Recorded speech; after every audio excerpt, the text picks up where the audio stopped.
What's up, my creators? It's your girl Tina, and welcome back to the channel for another video. I pray all is well with you all. Today, I have a share for you of a junk journal recipe. I said that wrong. I think I was supposed to say a recipe junk journal.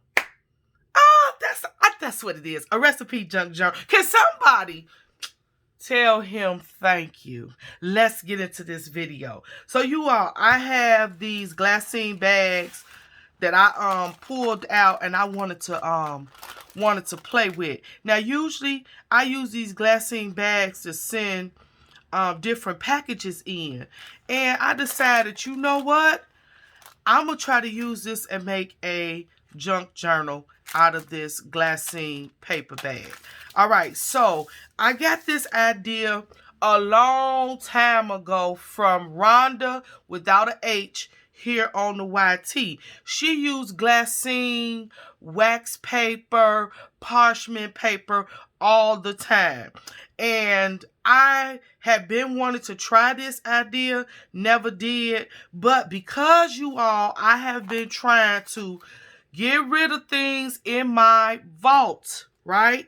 So I really want to get down to like bare minimum with these different recipe ephemera that I have, recipe paper and things of that nature. I really want to use it up. So I showed you all that 12 by 12 sheet that had the vintage ladies on there from Authentique. So now I'm down to the remnants because I showed you all the other journals that I created using some of those ladies. I think I created 4 journals using those ladies. And I think it was 8 or 12. I think it was 12 of these little cutouts that came on that one sheet. So now we are using the remainder. So I was just looking over, trying to pull out something else and put my eyes on these glassine bags. And I said, you know what? Let's try that today. So that's what I did. I created some recipe junk journals. When I say junk, in Tina's opinion, junk journals are just that. Junk, just various things that you put in, no rhyme, no reason, and you run with it. That's what this is, okay?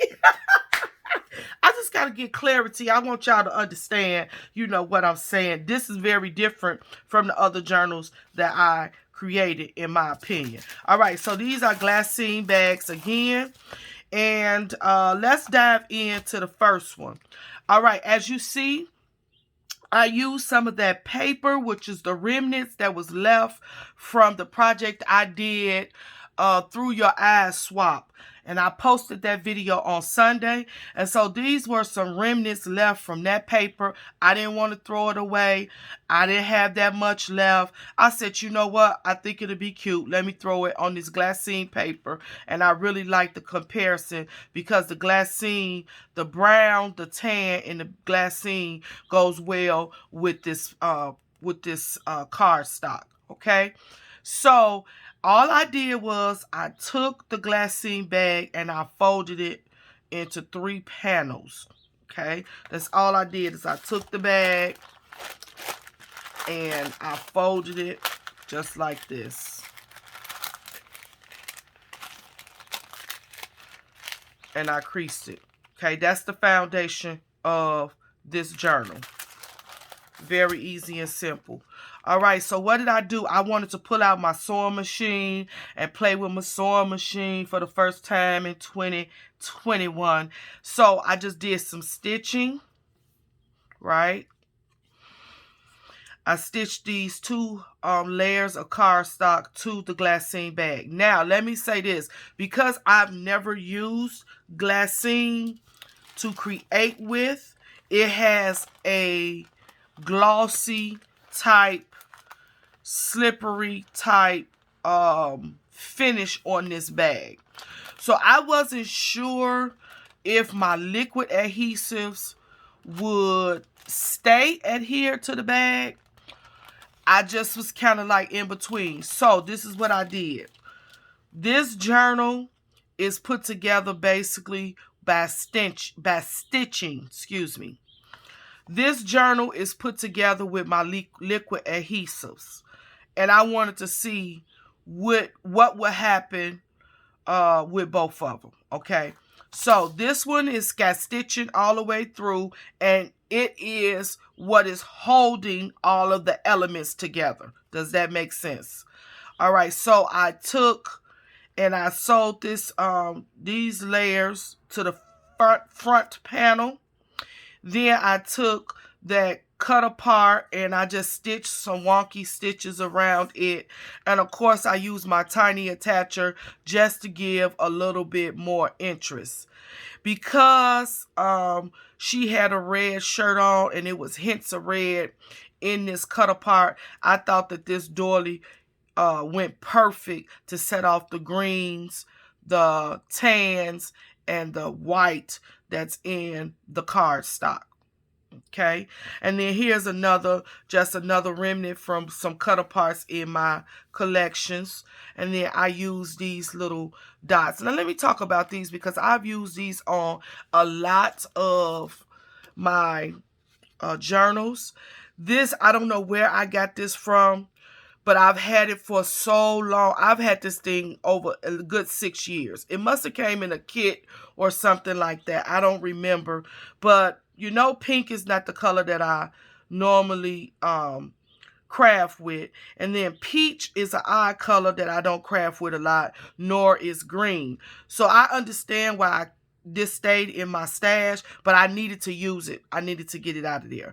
All right, I want to talk about the fact that these little dots have like a velvet feel to them. These are not slippery and smooth.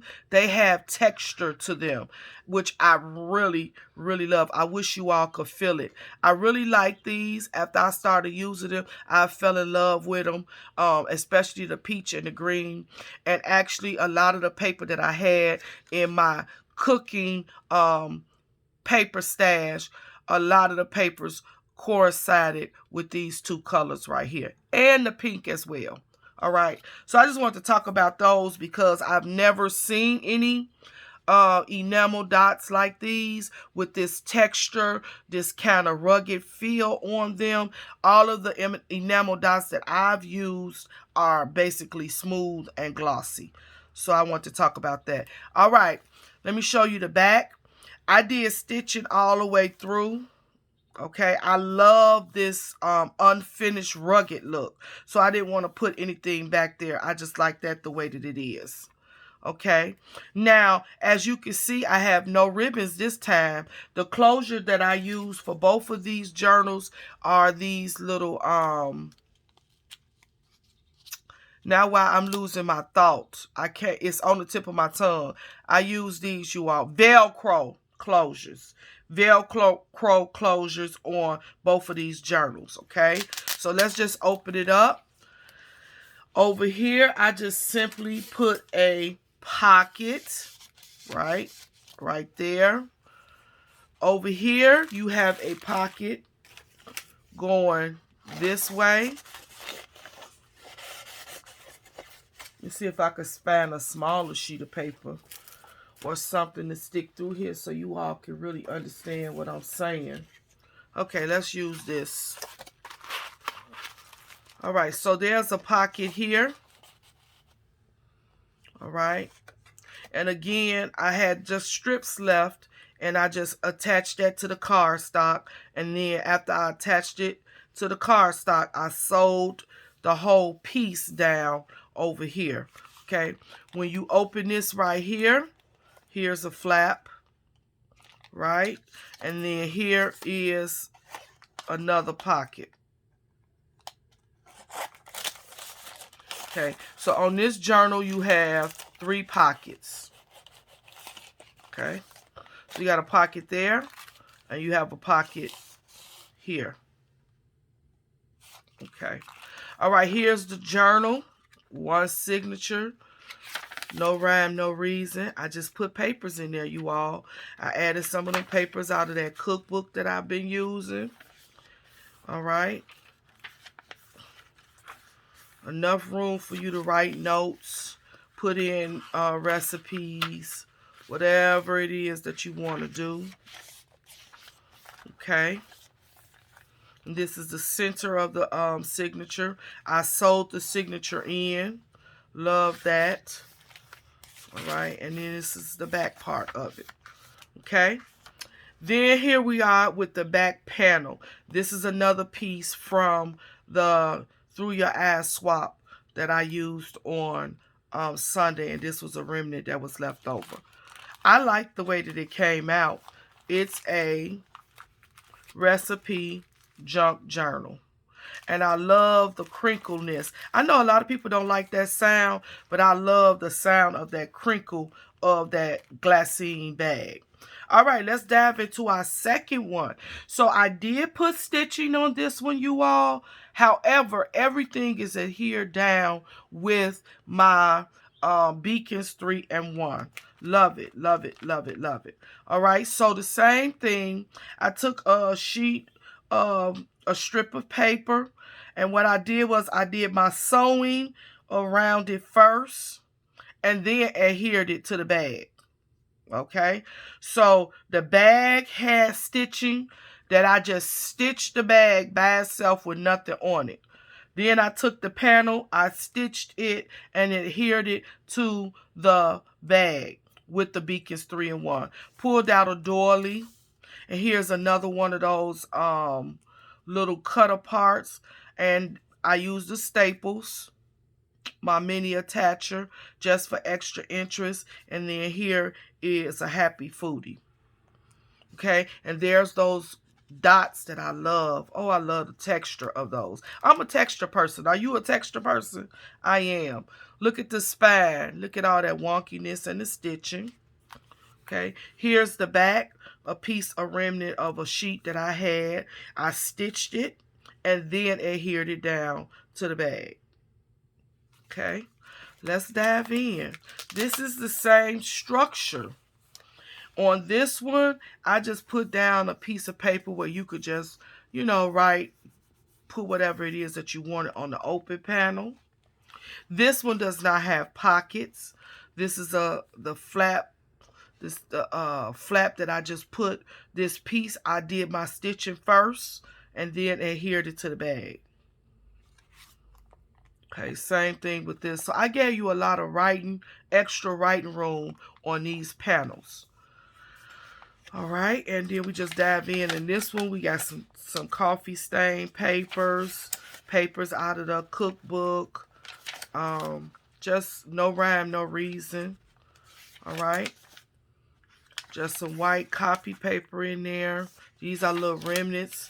After cutting down to the perfect size, these is what's left over. You could still use those. Right, more coffee dye. And here's the center of our signature sewn in. And then we have some more coffee dye, regular copy paper. This is the back side of the journal. All right, so no rhyme, no reason, you all. I like it. Here's another piece of remnant of that paper. I did love this black and white paper. And then I just did some stitching. I like all the threads hanging and flying everywhere on this one. It's a junk journal, and I love it. All right, and then it just closed with that Velcro closure.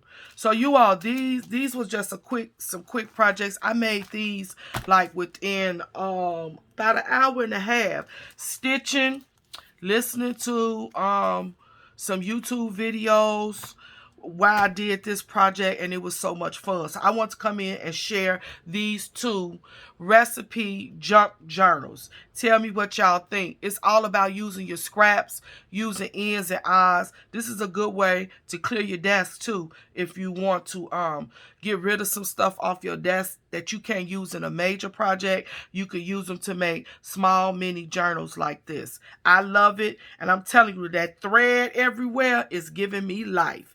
Can somebody Give me thumbs up. Stop this video right now and just hit that thumbs up button. That's my goal for 2021. I want to get more thumbs up.